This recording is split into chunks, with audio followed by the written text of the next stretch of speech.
Hello, and welcome back to this week's Culture Conversations. I'm Danielle Peters, and every week I have real conversations with leaders across the early learning sector who are trying to solve the same challenge. How do you build a team that is stable, supportive, and safe when the pressure in this sector keeps increasing? This past week was another fun week of connecting with leaders across the sector. And as I've been doing for the past 9 weeks so far this year, I'm once again sharing a reflection of some of the conversations and the themes that keep showing up. And this week I'm going to tell the stories a little bit differently. So there were 3 key themes that stood out, and together I believe they represent 3 stages that I see consistently with leaders across the sector when it comes to culture: pressure, proactive leadership, and momentum. And the first story I like to call the pressure cooker, because one of the first calls this week was with an educational leader from a center that's part of a large group in Victoria.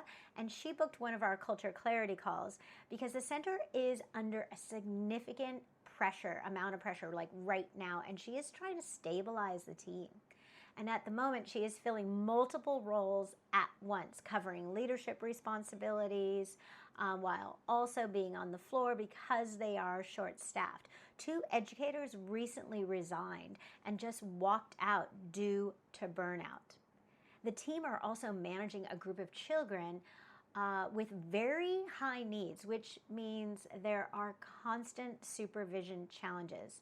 And there's been incidences of biting, climbing, and their outdoor area is extremely large, which, as you know, makes things very difficult to supervise the educators and the children effectively.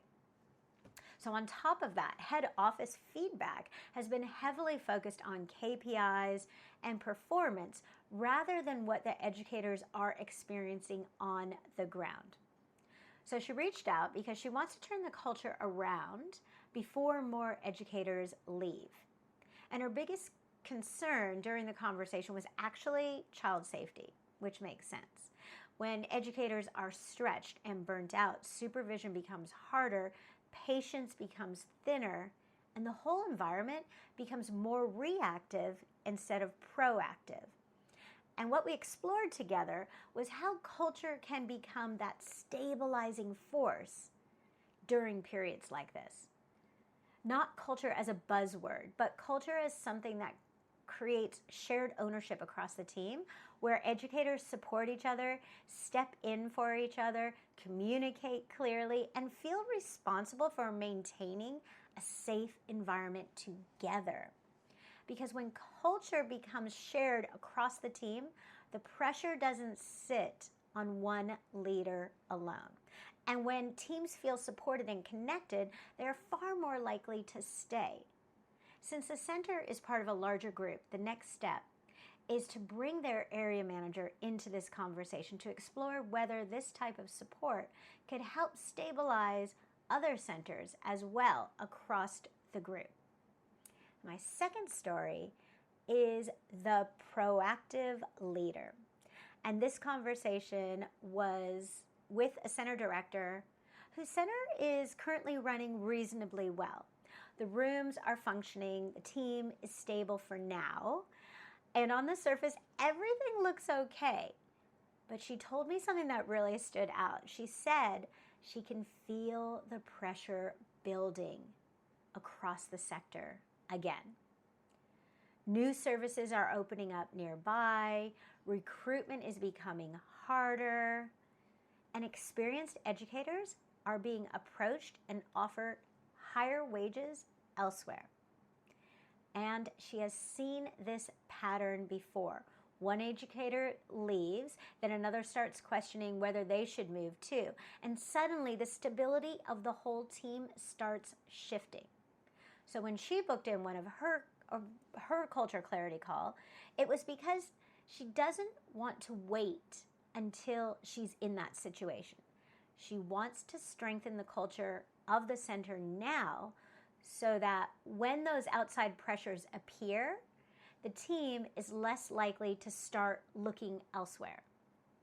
Brilliant.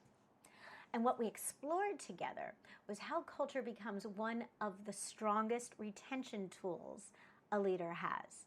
Not through incentives or perks, but through creating a center where educators feel connected to each other, clear about expectations, and proud of the way they work together.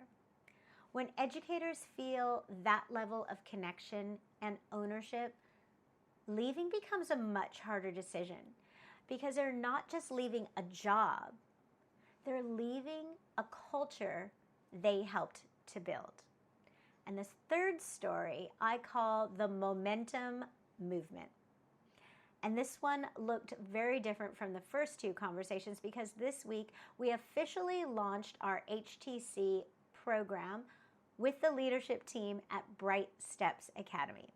Center directors joined from multiple states across the group: Victoria, South Australia, Canberra, and New South Wales, all coming together to begin building a shared culture across their services.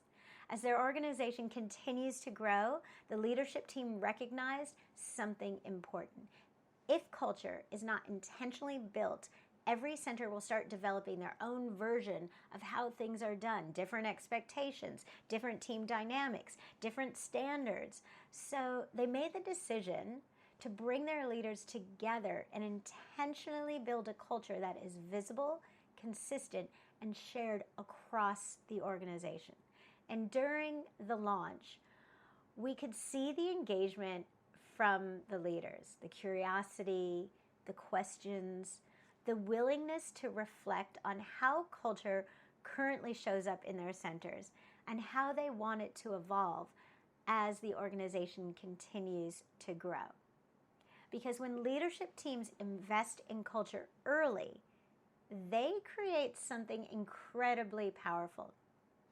Instead of every center figuring things out on their own, they create a shared culture that leaders can build, protect, and strengthen together.